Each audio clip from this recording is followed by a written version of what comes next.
G'day guys, welcome to another episode of The Profitable Practice. And don't you just hate it when we hear people all the time, and you know what, it's probably us just as much as anyone else, whinging that we don't have time, we've got too many things to do, if only I had enough time to do this, I just need to keep these two things on track, I need to do those three, and it's all about better time management, if there's such a thing, because it's actually task management. But it's always based around leverage. How do we leverage ourselves and our time and our task, etc.? Well, I'm going to show you right now, so stick around straight after this.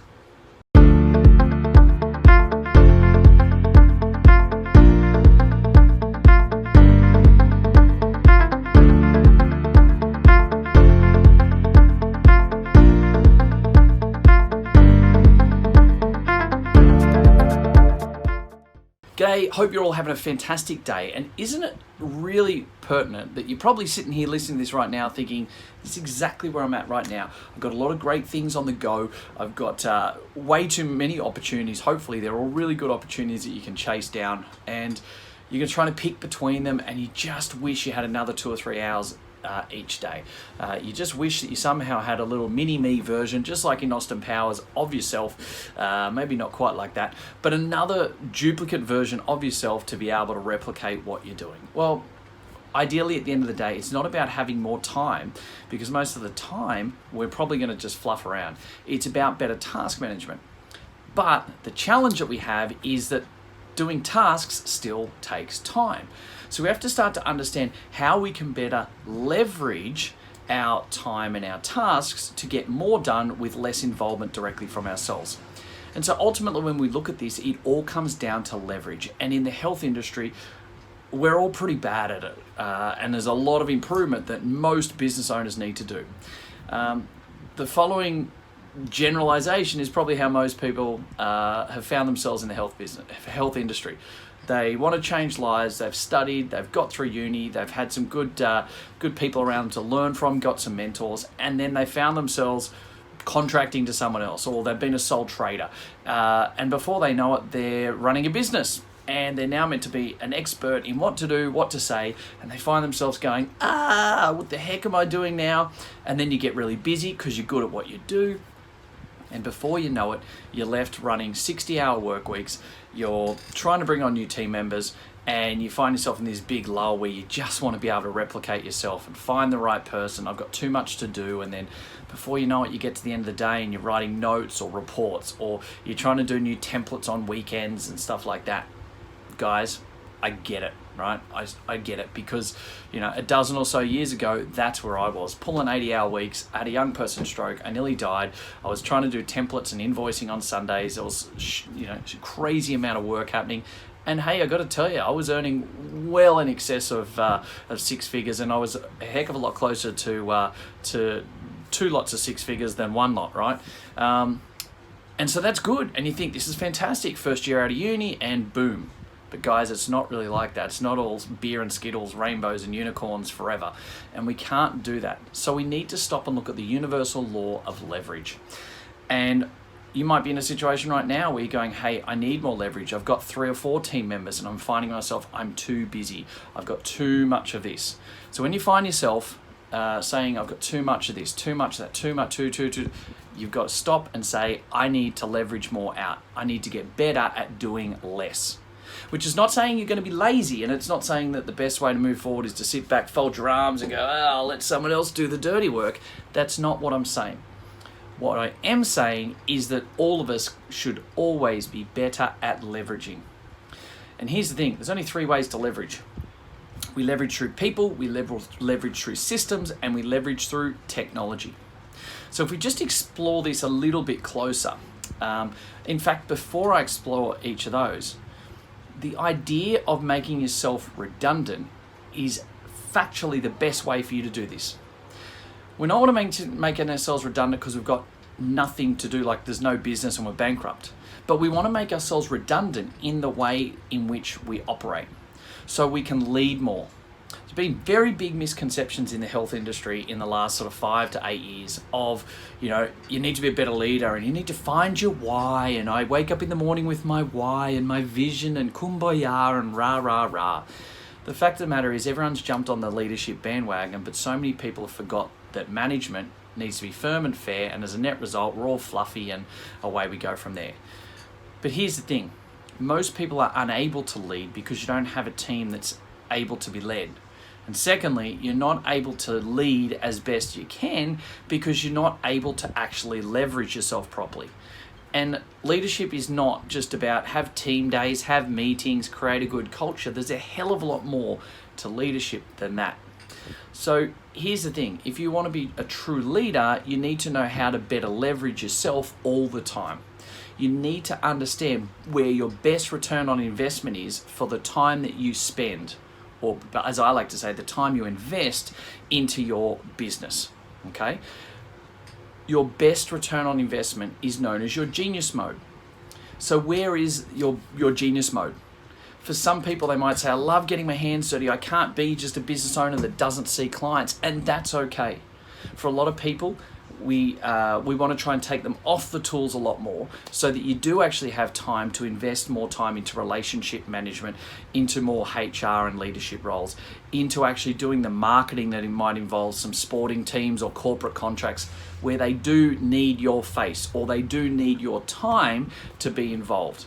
So it's not just about always trying to get off the tools, because if you want to be on the tools and be involved, that's completely fine. But we need to understand that you've got to create leverage on other areas with people and systems and technology to actually leverage those roles out. So the other tasks involving you not being with clients can actually be factored into that equation as well.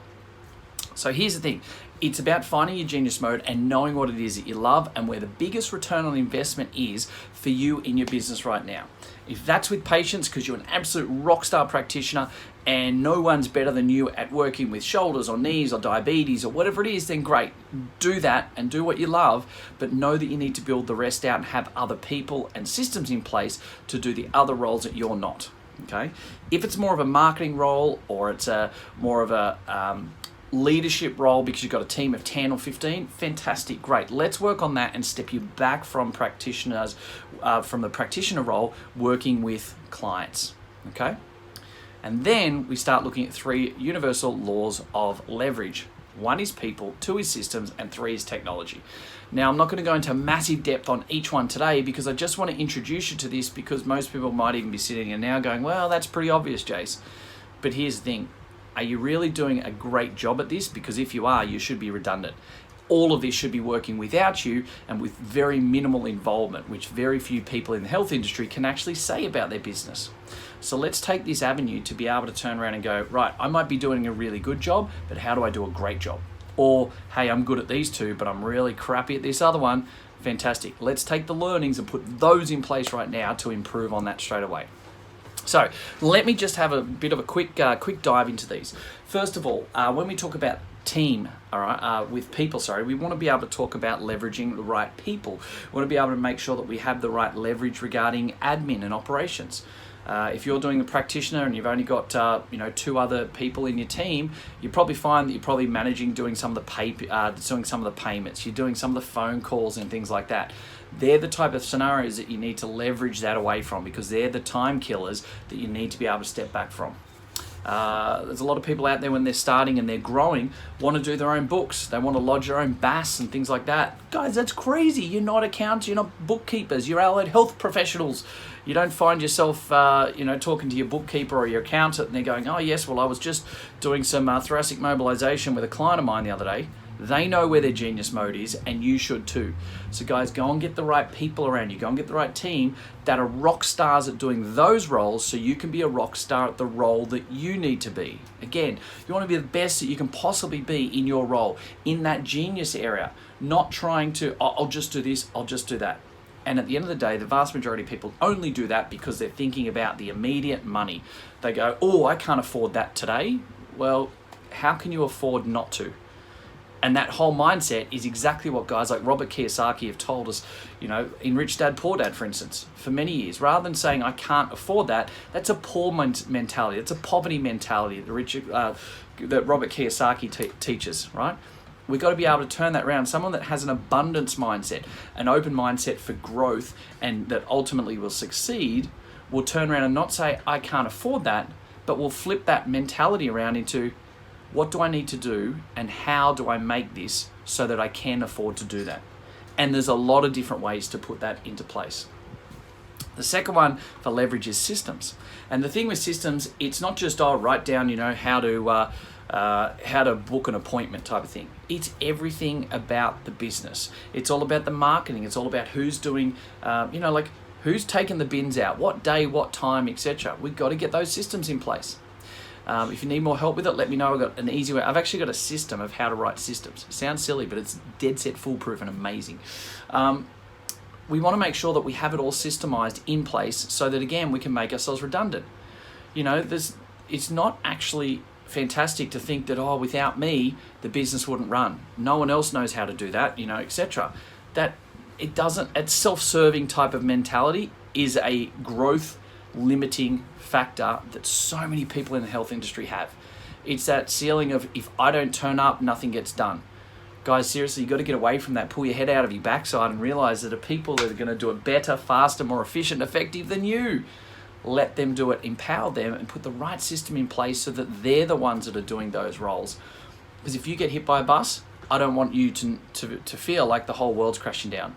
I know with my companies, if I literally got hit by a bus and I couldn't say or do anything tomorrow, I've spent the last couple of years making sure all of these are in place, ready to go. That's what you want. You want it so that the business will still run. The business still opens up. People still know how to make payments, how to do this, how the automation and the marketing happens, and the right systems, okay? So you've got to put this into place the whole way through and make yourself redundant. Stop trying to make yourself feel better by putting the fires out, right? As much as there's a nice feeling when people go, hey, can you help me with this? Or what do I say with this? Hey, hey boss type thing. What can I do with, can you help me with? Guys, you got to stop being the firefighter, all right? No one succeeds in the health industry being a firefighter. I'm sorry, but they just don't. Everyone is replaceable, and you need to know that you need to be replaceable and redundant. That's not to say that people are going to get rid of you, but you've got to make sure that you've got everything systemized. And the third one is based in and around technology. So that means that we're going to communicate faster and more effective. We don't have post-it notes. We don't have books you got to write stuff in. We want to be electronic. We want to use cloud-based servers. If it's going to, and we know this for a fact, on average, it takes a practitioner between 42 and 45 minutes of their day every day to write notes, do doctor's letters, do all the paperwork, all the typing on the computers and iPads, etc. Now you think about it, if your billable rate's, $150 to $200 an hour for, workers' comp, NDIS, private patients, etc., then I'm sitting there saying 45 minutes is basically $120 or $130 of time that you've spent, not invested, spent every day on paperwork. That's pretty dumb. Now, if you're sitting there going, hey, I've got 5 team members, yeah, absolutely. You do 5 times 120 or 5 times 130, and it's $600 to $700 of actual time that you've spent and they've spent doing all the silliness. Now, here's the thing. Do we need to do paperwork? Yes. Do we need to make sure we dot our I's and cross our T's and be compliant for our letters and notes? Absolutely. Is it important? Yes. But here's the thing. Why wouldn't you use technology? Why wouldn't you be, you could use a combination of people and technology here and actually put a VA in place. So they're the ones that actually you dictate a letter. Dictation of a letter takes about 60 to 90 seconds. They can do all of that and put that into place. There's so many different ways of that happening. You could use technology to actually leverage out your marketing, to do your promotions, to do social media and your scheduling, etc. We've got these foolproof ways that work brilliantly, and literally it's costing us $2 or $3 a day, not $120 per person per day. So there's lots of different ways to have that in place. But ultimately, here's the thing of what I'm trying to get across in this podcast. There's 3 types of leverage: people, systems, and technology. Stop trying to be the firefighter. Stop trying to make yourself feel better by doing everything and being everything to everyone. Find your genius mode. Where's your best return on investment for you and the company? What do you need to be doing more of that's going to return more in that avenue? Rather than turning around saying, I can't afford a bookkeeper, I can't afford to have a receptionist, I can't afford that. Stop the poverty mentality. All right, flip it into how do I do it? And one of the simplest ways is this. If you know that you're spending an hour a day doing all your paperworks and admins and bits and pieces, yes, that might cost you, $200 a day to have a receptionist, or 5 hours at $20 an hour or something like that, or $25 an hour, and it's going to cost you, $150. For the same $150, you could have gone out and seen 1 or 2 more clients, which means you could have made $200 or $300. I don't know about you, but if that meant you saw 1 more client each day and made more money by actually doing less paperwork, less admin, and you were then able to leverage more tasks, more control, and have that growth mentality from there, that is a smart and easy and very effective way to grow your business. Guys, stop the poverty mentality. Stop trying to play it small, because you playing it small doesn't serve the world. It doesn't help more people, and it doesn't ultimately help you, your family, your business, your team, or the community members around you. So please, guys, think more about leverage. Think about where your biggest return on investment is for the business. Leverage out through people, through systems and technology, and you watch your business really start to soar. I'll talk to you again soon. Cheers for now. Hey guys, thank you very much for listening to another episode of the Profitable Practice Podcast. I would love nothing more than for you to be able to leave a review. I get so much joy out of listening and reading the amazing things that you guys say about this. So please subscribe to our channel, leave a review, and share it with your friends. Let's get some more fantastic information out there so all of us can grow the industry together. Cheers for now.